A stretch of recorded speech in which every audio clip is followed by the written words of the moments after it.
It's Pop Trigger Q&A time. This is our favorite segment. I'm so excited. So thank you so much for sending in your questions, your suggestions via Facebook, Twitter, YouTube. All right, you guys ready?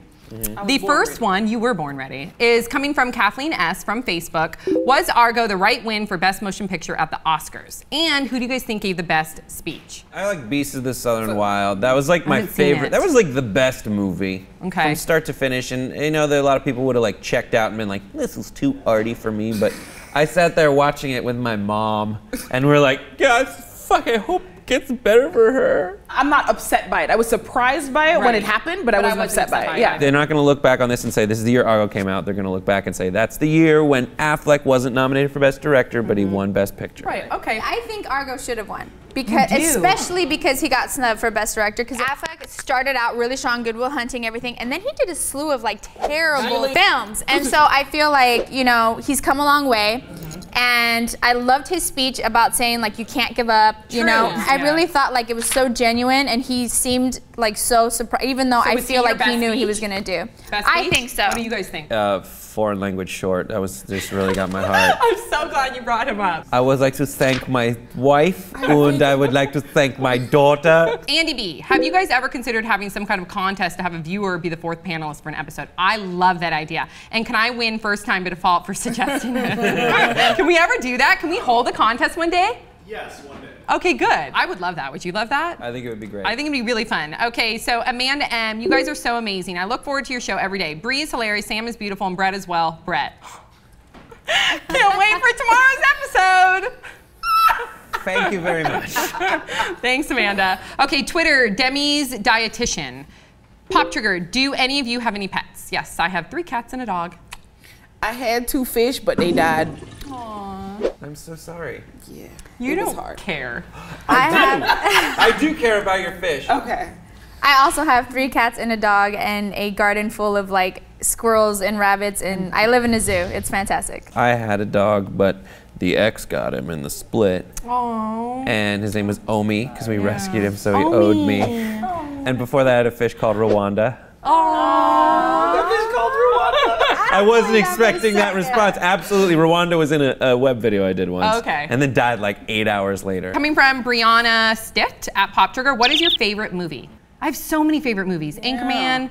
I love John Hughes films like Breakfast Club. Every time I got sick as a kid, my mom would like put on Teenage Mutant Ninja Turtles and we watch it. Every time I'm sad, I have to watch something comedic to make me like out of my sadness. Wedding Crashers. Okay, the next one's coming from JL Prince. Is it cheating if you keep nude pics of your exes for trophies while you're married? That is a very good question. I would be upset if I'd be upset, but I don't know if it's cheating. I don't know if it's cheating, but I would be upset like if I looked on like my boyfriend or husband's phone and I saw all these nudie pics from his exes. I would be livid. Well, the last place I lived in, I recently moved out of, and there were relics of a previous relationship. And moving, I was like, should I bring these with me? Because they're memories, but I didn't because they're. I keep old love letters that I had from like high school, like the old school, like you know. But like nude photos, I don't know, not so much. So I'm kind of in the middle. From James, any of you daring enough for the first manned mission to Mars? If you do use my question, don't forget traveling to Mars would be untested, long, and pretty isolated for a long time. I don't think I would. I would want to go to the moon one day when it was safe, and I'd want to go to Mars one day when it's safe. But then you're going down in history, so that's a tough one. I mean, I'd do it. I ain't doing shit else. And I can still make my YouTube videos, just nobody gonna see them. Have you seen Mars? Fucking boring. It's like driving. That's the key. Otherwise, send me a postcard. Cody Kleppinger.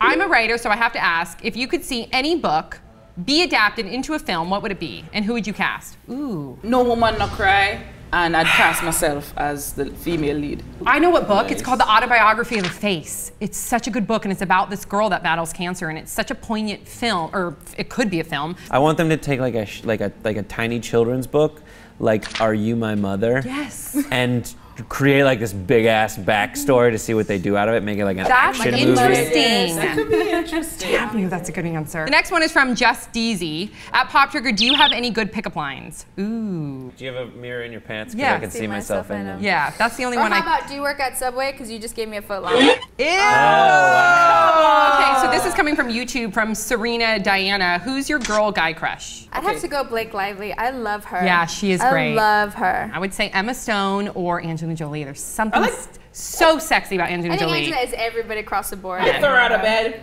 Are you serious? I would only throw her out of the bed if she was better on the floor. Yeah. Damn. Come on. You're with me, Angelina And you know Jolie. she's crazy. You know. She's really good on the floor. Yeah, you know. What about, who's your guy crush? Shia LaBeouf. Yes. Okay, we need to get Shia on the show. Bree. You're not even fucking here. Yeah. So the next one comes from Moondoggy517. Question, really a request. Can Brett please look straight into the camera and say hello to me? And do the Shia nose flare with the tiny dinosaur arms. Moondoggy517. Hi. Trainosaurus.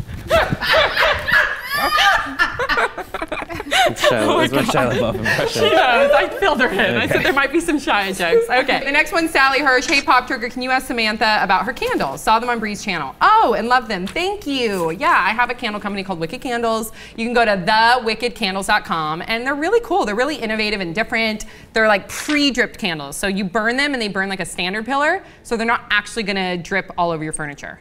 Yeah. It's brilliant. And then there's another one too that's like all based on negative space and deceased authors. And there's one shout out that I want to give to. His name's James, and his Twitter handle is @JamesRedline. And he's been asking me to give him a shout out, and I want to give you a shout out because you guys, he always tweets the most supportive, nicest things about Pop Trigger. So thank you, because your guys' support is what makes this show go round. So thank you, thank you, thank you. And please continue to send in your story suggestions, your questions to our Twitter @PopTrigger, or our Facebook, which is Facebook.com/PopTrigger, or on YouTube. And then we can do the best to try to answer them all, I hope. And we'll see you all next time on Pop Trigger.